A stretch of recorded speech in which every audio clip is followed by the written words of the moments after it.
Well, Mark's just coming round to look at the potting angle of this red, which tells me he can get through to it, and there you can see he can. Now this is fine, as long as you get near the pot, the white goes up towards the brown and green, but if you catch it thick, the white can cannon into the blue, so it's got to be a bit careful with this shot. I know Mark's made a break of 84 in the opening frame, but I'm not too sure he's settled really.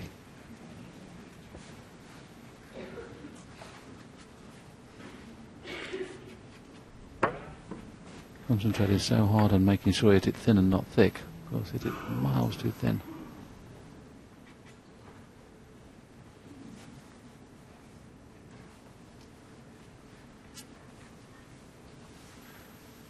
Yes, I was just going to say, I couldn't believe Ronnie was going to take the harder red of the two. Surely this is the ball. Nicely down for the blue. One. But again, he's okay, but that's not what he played. He played to go to the left-hand side of that blue.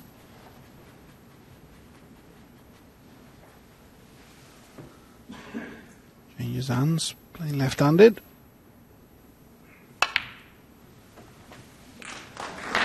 And the blue goes.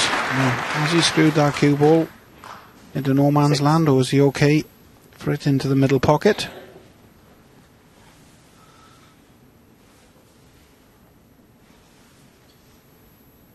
He'd be reluctant to play on the pink here because I think the pink spot's covered, or it will certainly go out of commission because the pink will go up on the green spot. So he'd like to try and get on the blue really if he can. Yeah, he's just looking now to see if he can leave a straight blue. Everybody had hoped to be thinking, now I'll get the pink in. Then of course it ties it up, and with the black being out of commission, that's the reason he's played possibly for the blue. You've got to think about these kind of things. And once he gets rid of the reds around the pink spot area, he'll play the pink.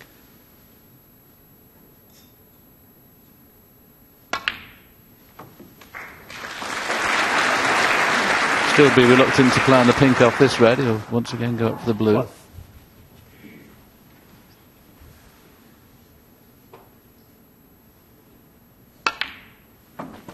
30.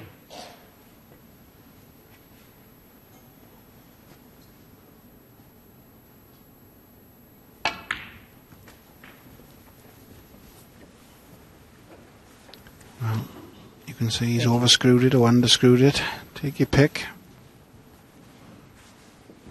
At the moment, this cloth is finding him out a little bit. I mean, he is on this red to left corner. 90. And it goes nicely on the blue.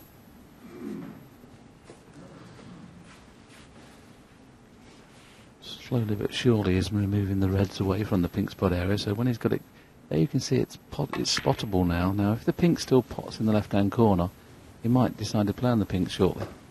But if it won't pot in the left hand corner, 24. he'll keep playing for the blue.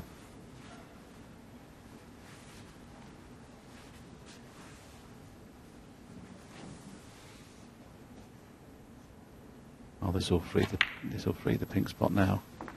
25. This has been excellent, honestly. This has been such a hard work break. He's had to manoeuvre himself around those reds, and now he's got the pink spot free, and it will pot in at least both the middles and at least one of the corner pockets. And now this becomes a frame winning opportunity. It wasn't until that shot.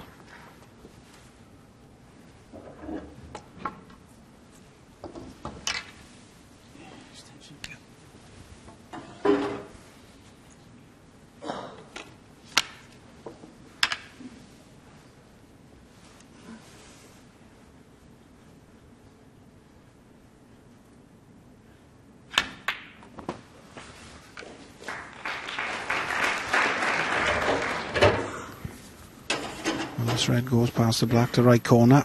Pink goes back on his spot, so he's got a couple of options. He's got enough room, 31. he could just stun this in and take pink to the right centre. $32. And all of a sudden, Ronnie's looking very good again. I just really have loved this break. I know it's only 38 if he pots the pink, but there was absolutely nothing on, and he had to play 4 or 5 shots and just pick one red out at a time until he was able to get that pink spot in open play. And now he has every chance to win a frame at one visit, as Mark Selby eventually did in the first. Superb.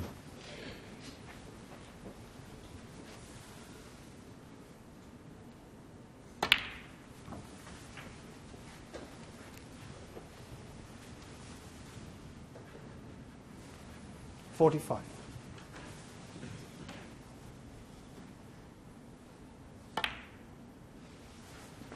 $46.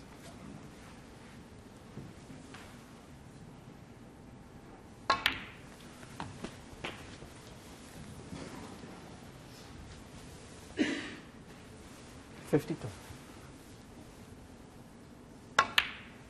53.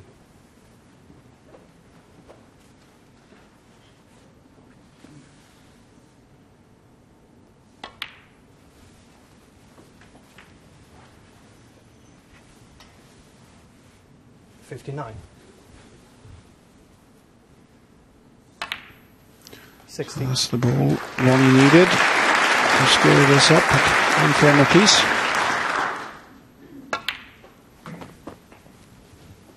Because he couldn't put a ball in the first frame. Now he looks like he can't miss, and like Willie have already said, this has been a terrifically constructed 67. effort. You'd never have said it was a frame winning chance when he came to the table. Everything was covering each other and all mucked up. But he's really took these terrifically well. Yeah, very unusual. Does it take a player some 30 odd points to get the break in a position where he can win the frame? But that's how many balls he had to pot to get that opening. 74. He's just played that just about perfect now, so he can play on and off the cushion with loads of right hand side and try and kiss into the black. Oh, got too much side on. He's disappointed there. 80. I didn't think the angle was there to play it plain ball, but it was.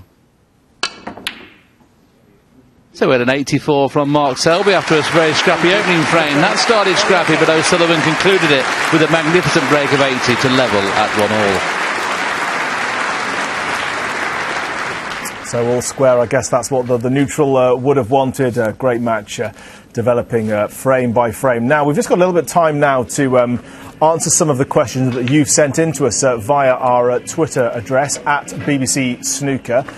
Terry and Dominic are standing by for this. We've had one really interesting question from CAC Crusade, and this is, who are the top up-and-coming players at the moment, and are there any Welsh players on that list? Terry, you've got your finger on the pulse of grassroots snooker. Yes. Who would you say is the next player who's going to burst onto the scene? Well, there's two at the moment in Wales that's playing in the professional game and is climbing up the rankings. Jamie Jones has gone quite high now from Neath into the top 48.